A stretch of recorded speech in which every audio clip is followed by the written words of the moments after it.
नमस्कार, बुलेटिन में आपका स्वागत है। आपके साथ मैं हूं जीनत सिद्दीकी। शुरुआत करते हैं खबरों की। मसूरी से बड़ी खबर आ रही है। यहां की लाल बहादुर शास्त्री आईएएस एकेडमी में 33 ट्रेनी आईएएस कोरोना पॉजिटिव पाए गए हैं। ये सभी ट्रेनी आईएएस हाल ही में ट्रैकिंग पर गए थे। 32 ट्रेनी आईएएस को एकेडमी में ही आइसोलेट भी कर दिया गया है, जबकि एक ट्रेनी आईएएस को निजी अस्पताल में भर्ती कराया गया है। 50 ट्रेनी आईएएस का कोरोना टेस्ट जो है इसके लिए सैंपल ले लिया गया है।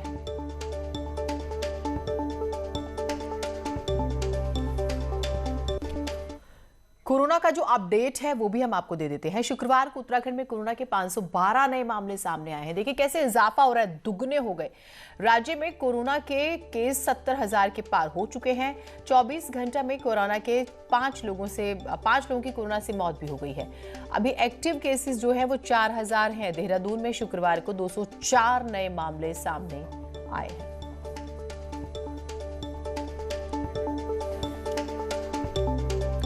कोरोना के बढ़ते मामलों को देखते हुए उत्तराखंड बॉर्डर पर एक बार फिर से सख्ती बढ़ा दी गई है। दिल्ली समेत दूसरे राज्यों में कोरोना के बढ़ते मामलों को देखते हुए उत्तराखंड के बॉर्डर में चेकिंग तेज कर दी गई है।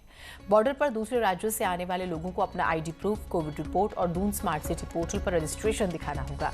96 घंटे पहले की कोविड रिपोर्ट नेगेटिव रिपोर्ट होने पर ही आपको एंट्री दी जा रही है। जो यात्री बिना टेस्ट के पहुंच रहे हैं उनका रैपिड एंटीजन टेस्ट किया जा रहा है। दीपांकर हमारे साथ, हमारे सहयोगी जुड़े हुए हैं। दीपांकर, लगातार आंकड़ों में इजाफा हो रहा है। अब जो लोग आ रहे हैं या फिर जो लोग वहीं पर हैं, गवर्नमेंट किस तरह से प्लानिंग कर रही है, किस तरह से मैनेज करने की कोशिश कर रही है? जीनत, मैं सबसे पहले आपको मसूरी में मैं इस वक्त मौजूद हूं, जहां पर लाल बहादुर शास्त्री भारतीय प्रशासनिक अकादमी है।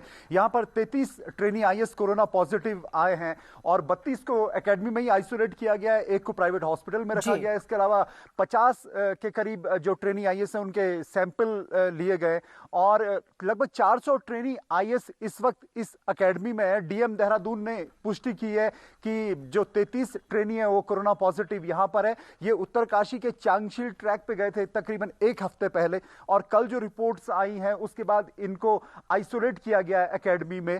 और अब एकेडमी को 48 घंटे के लिए सील किया गया। 48 घंटे तक कोई एंट्री एकेडमी में नहीं हो पाएगी, क्योंकि भारतीय प्रशासनिक अकादमी है। देश भर में जो आईएएस चुन के आते हैं उनकी ट्रेनिंग यहां पर तकरीबन 1.5 से 2 साल की होती है। और जिस तरह कोरोना के केसेस लगातार बढ़ रहे हैं, इससे पहले सबसे पहले जो यहाँ पर कोरोना पॉजिटिव आए थे, तो यहाँ पर आईएफएस पहले कोरोना पॉजिटिव आए थे जब मार्च में पहला केस 15 मार्च को आया था।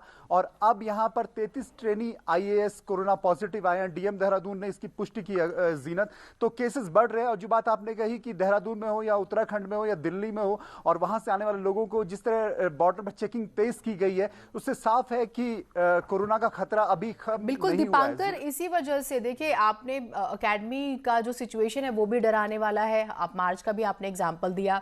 देश भर में सेकंड वेव की बात हो रही है। दिल्ली में तो इतना बुरा हाल है कि थर्ड वेव आके जा चुकी है, ये भी कहा जा रहा है। और स्ट्रिक्टनेस, अब 2 इंपॉर्टेंट बातें, गवर्नमेंट स्टेप्स उठा रही है which is okay, but second हम देखते हैं कि लोग भी बहुत केयरलेस हैं और इसी वजह से फाइन इतना ज्यादा कई जगहों पर किया जा रहा है। कई जगह पे नाइट कर्फ्यू की शुरुआत हो गई। जब हम स्पेशली गुजरात का, अहमदाबाद का जिक्र करें, तो उत्तराखंड गवर्नमेंट क्या स्टेप्स उठा रही है, कुछ प्लानिंग है? क्योंकि एकदम से मामले बढ़ रहे हैं और लोग कुछ ऐसे शैतान मिजाजी हैं जो समझ ही नहीं रहे हैं, जो इसकी गंभीरता को समझना ही नहीं चाहते हैं।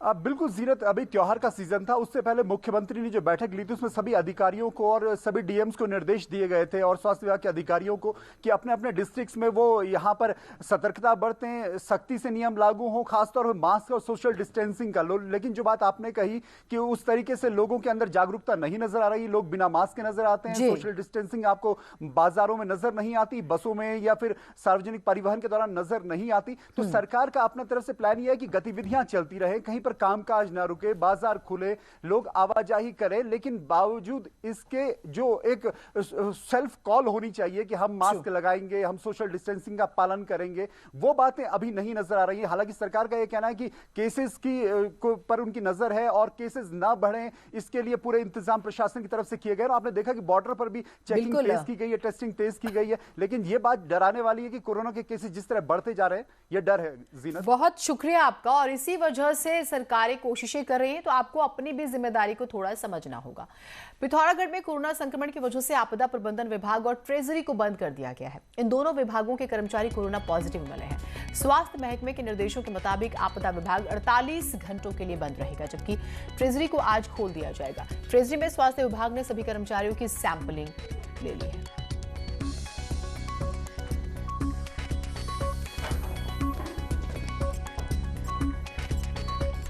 1989 बैच के आईपीएस अशोक कुमार उत्तराखंड के 10वें डीजीपी होंगे। अभी डीजी लॉ एंड ऑर्डर की जिम्मेदारी वो संभाल रहे हैं। उत्तर प्रदेश और उत्तराखंड के अलग अलग जिलों में पुलिस की कमान उन्होंने संभाली है। मूल रूप से हरियाणा के रहने वाले हैं अशोक कुमार। 30 नवंबर को अनिल रतूड़ी से डीजीपी के तौर पर वो चार्ज लेंगे। अशोक कुमार के साथ ही ब्यूरो ऑफ सिविल एविएशन में डीजी एमए गणपति और आईबी में सेवा दे रहे बी विनय कुमार भी पैनल में शामिल थे, लेकिन पहले से ही तय था अशोक कुमार की कमान संभालेंगे, क्योंकि बाकी 2 अफसर उत्तराखंड लौटने के लिए खासा इच्छुक जो है नहीं रहे हैं। उत्तराखंड के नए डीजीपी अब अशोक कुमार होंगे।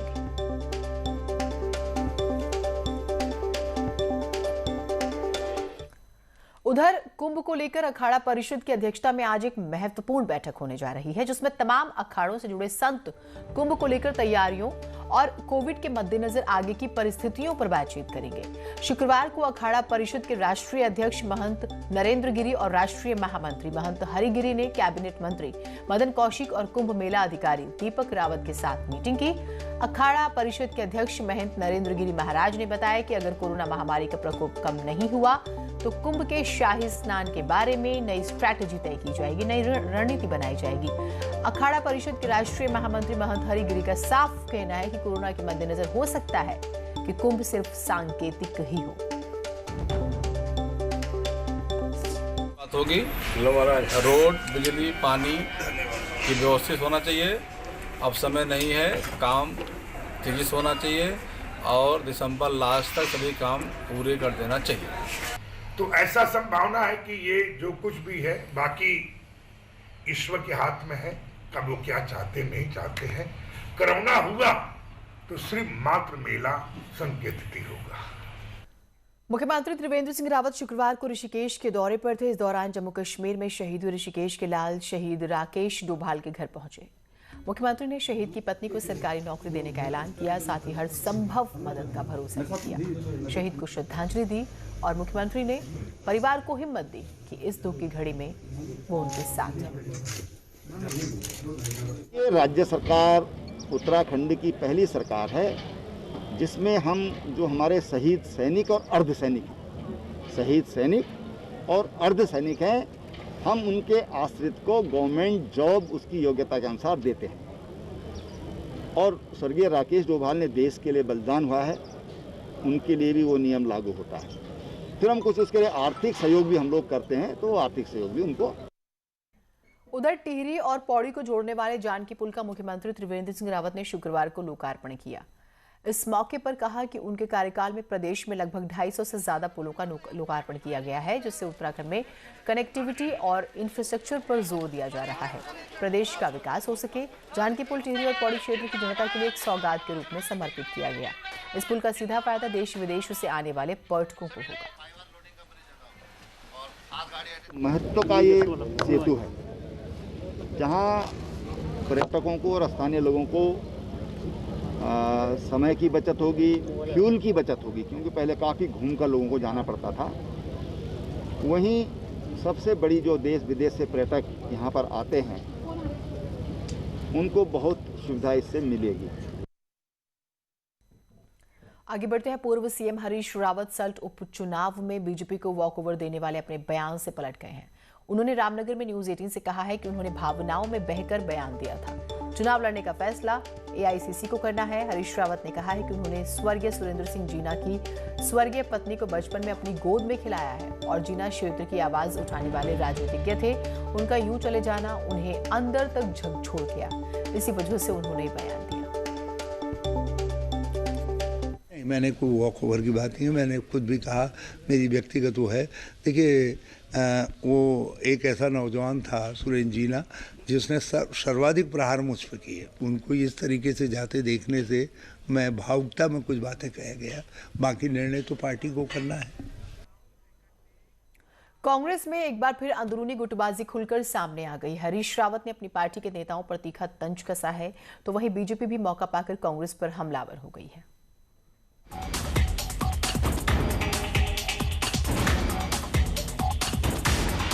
कांग्रेस की गुटबाजी किसी से छिपी नहीं है, लेकिन हाल फिलहाल कांग्रेसियों में एका नजर आ रहा था, लेकिन अचानक फिर कांग्रेस की सिर्फ टव्वल सड़क पर दिखने लगी है। पूर्व मुख्यमंत्री हरीश रावत ने अपनी ही पार्टी के नेताओं पर सीधा हमला कर दिया। हरीश रावत ने तंज कसते हुए कहा कि 2017 के चुनाव के हार के जिम्मेदार तो वही हैं, लेकिन अब चमोली के कांग्रेसियों ने नई खोज की है, और वो ये है कि थराली उपचुनाव भी उनकी ही वजह से पार्टी हारी, उनकी ही जनसभा की वजह से हारी। अब हरदा के बयान के बाद बीजेपी हमलावर हो गई। बीजेपी का कहना है कि जब कांग्रेस हरीश रावत की वजह से हारी, तो फिर ईवीएम को गलत क्यों बताया गया। उत्तराखंड तक पूरे कांग्रेस लीडरशिप को माफी मांगनी चाहिए देश से कि जब उत्तराखंड में 57 सीट्स का 57 आउट ऑफ 70 आई थी, प्रचंड बहुमत 4/5 से ज्यादा का बहुमत आया था, तो इन्होंने छत पे खड़े होकर के कहा था कि ईवीएम की गड़बड़ी की वजह से हुई। कांग्रेस का अंदरूनी घमासान चरम पर है और बीजेपी इस बहती गंगा में हाथ धो रही है। अब कांग्रेस के इस बवाल पर प्रदेश अध्यक्ष प्रीतम सिंह कुछ बोलना नहीं चाहते, तो उपाध्यक्ष कहते हैं कि हार सामूहिक जिम्मेदारी है। हरीश रावत जी कोई दया के पात्र थोड़ी है। हरीश रावत इस प्रदेश के बड़े नेता हैं, इसलिए वो सिंपैथी क्यों लेंगे। वो तो जुझारू व्यक्ति हैं, संघर्ष करने वाले व्यक्ति हैं, तो उन्होंने कभी हार नहीं मानी। चुनाव में हार जीत चलती रहती है। अब चुनाव से ठीक पहले बीजेपी को भले ही हरीश रावत की हार याद न हो, लेकिन कांग्रेसी खुद ही हरदा को उनकी हार याद दिला रही हैं, जो पार्टी का सच सामने दिखा रहा है। दीपांकर भट्ट, न्यूज़ 18, देहरादून। सत्ता में आने पर 200 यूनिट बिजली और 25 लीटर शुद्ध पानी फ्री देने के हरीश रावत के बयान को लेकर कांग्रेस के अंदर और बाहर भी सियासत गर्म है।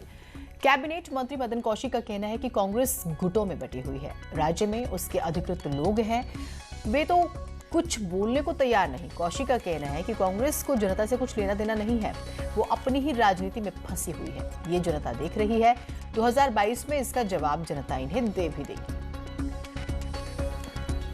पर जो कांग्रेस के राज्य के अधिकृत लोग हैं, उन्होंने कहा हम तो राजधानी बना देंगे, लेकिन जो पूर्व में इस सारे काम को लेकर चले थे वो चुप है। हम 200 यूनिट बिजली फ्री देंगे, अधिकृत लोग बोल नहीं रहे। कुल मिलाकर कांग्रेस में आपस का जो झंझट है, आपस की जो लड़ाई है, वो इस। एक छोटे से ब्रेक के लिए रुक रहे हैं, कहीं मत जाइएगा।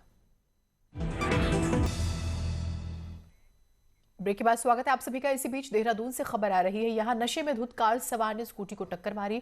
हादसे में एक युवती की मौके पर ही मौत हो गई है। एक अन्य युवती गंभीर रूप से जख्मी है, उसे अस्पताल में भर्ती कराया गया है। स्कूटी सवार युवतियां पथरी बाग जा रही थी।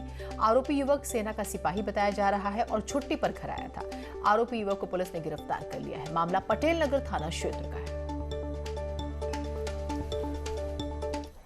रामनगर अस्पताल की दशा पीपीपी मोड में दिए जाने के बाद से और खराब हो गई है। इसके बाद स्थानीय लोगों और संगठनों ने हंगामा कर दिया। रामनगर गढ़वाल और कुमाऊं का प्रवेश द्वार है, जहां बेहतर इलाज की चाह लिए दूर दूर से मरीज आते हैं। लेकिन इस अस्पताल की हालत ये है कि यहां ना तो विशेषज्ञ डॉक्टर पूरे हैं और ना ही सभी प्रकार की जांच की सुविधाएं उपलब्ध हैं। ऐसे में मरीज यहां पहुंचकर खुद को ठगा सा महसूस कर रहे हैं। यहाँ स्वास्थ्य सेवाओं जो पीपीपी मोड पर गया है और जिस के उद्देश्य से सरकार ने दिया है, वो सुविधाएं यहाँ पर उपलब्ध नहीं हो पा रही हैं। विशेषज्ञ डॉक्टर यहाँ पर नहीं है। अस्पताल में दवाओं का भी टोटा बना हुआ है, जिसके चलते डॉक्टर मरीजों को दवा तक ढंग से नहीं दिख पा रहे हैं। अस्पताल प्रबंधन भी मानता है कि स्पेशलिस्ट डॉक्टर्स के साथ साथ मशीनों की भी कमी है।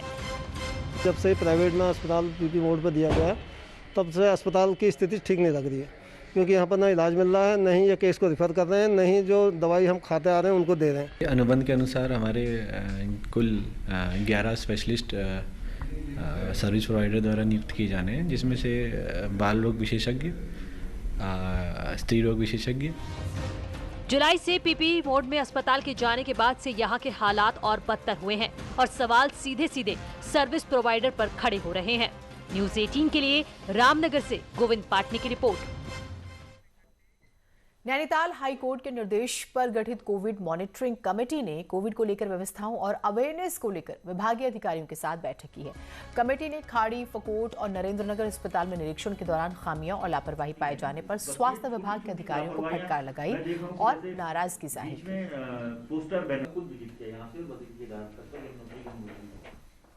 उत्तरकाशी के कुछ संगठनों ने स्थानीय उत्पादों से बने व्यंजनों की प्रतियोगिता करवाई, जिसमें पूरे जिले के प्रतिभागियों ने अपने अपने घरों से स्थानीय पकवान बनाकर हिस्सा लिया। स्थानीय लोगों का कहना है कि ऐसे कार्यक्रमों से उत्पादों को पहचान मिलती है और स्वरोजगार को बढ़ावा मिलता है। पिथौरागढ़ के मुनस्यारी को इको टूरिज्म का केंद्र बनाने के लिए वन विभाग ने पहल शुरू कर दी है। वन महकमा हिमालय की गोद में बसे मुनस्यारी में इको पार्क बनाने जा रहा है।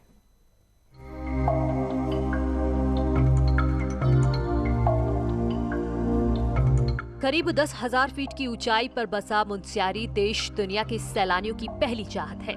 रालम मिलम जैसे ग्लेशियरों के होने के साथ ही ये इलाका पंचाचूली की चोटियों से भी घिरा है। यही वजह है कि पर्यटक यहाँ हजारों की संख्या में पहुँचते हैं, जिसको देखते हुए वन विभाग मुनस्यारी में एक इको पार्क बनाने जा रहा है। इसमें तरह तरह के जो हमारे व्यवहारिक प्रशिक्षण प्रोग्राम्स होते हैं, जो स्थानीय समुदाय के अलग अलग सेगमेंट्स के, चाहे वो हमारे टैक्सी ऑपरेटर्स हों, टूर ऑपरेटर्स हों, होटेलियर्स हों, या हमारे जो काश्तकार हैं या शिल्पकार हैं, तमाम तरह के लोगों को किस तरह से प्रोफेशनली उनको एनरिच किया जा सके, उस तरीके का ये प्रयास हमने यहाँ पे किया हुआ है। इको पार्क में state of the art structure के अलावा वीआईपी फैमिली टेंट के साथ टूरिज्म पर आधारित ग्रोथ सेंटर भी होंगे।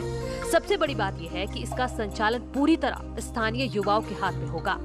सैलानियों से होने वाली कमाई से दर्जनों युवाओं को रोजगार भी मिलेगा। यही नहीं, वन विभाग पार्क को टूरिज्म के मैप में लाने के लिए स्थानीय काश्तकारी और शिल्प को भी जगह देने के साथ ही होटल और टूर ऑपरेटर्स को ट्रेंड भी कर रहा है। में अंतर्राष्ट्रीय स्तर का ये प्रयास है कि किस तरह से स्थानीय युवाओं को जोड़ते हुए इसमें आजीविका संवर्धन का किया जा सके। हम ये जानते हैं कि राज्य सरकार द्वारा अक्सर ये निर्देश दिए जाते हैं कि स्थानीय स्तर पर पलायन रोकने के लिए आजीविका संवर्धन के और स्वरोजगार विकसित करने के वैकल्पिक अवसर किस तरह से विकसित किए जाएं। तो वन विभाग के द्वारा एक मॉडल पहल है। ऐसे में वन महकमे की ये पहल अगर धरातल में उतरती है तो तय है कि मुनस्यारी का टूरिज्म तो बढ़ेगा ही, साथ ही रोजगार के नए अवसर भी युवाओं को मिलेंगे। न्यूज़ 18 के लिए पिथौरागढ़ से विजय वर्धन उप्रेती की रिपोर्ट। एक छोटे से ब्रेक ले रुक रहे हैं, कहीं मत जाइएगा।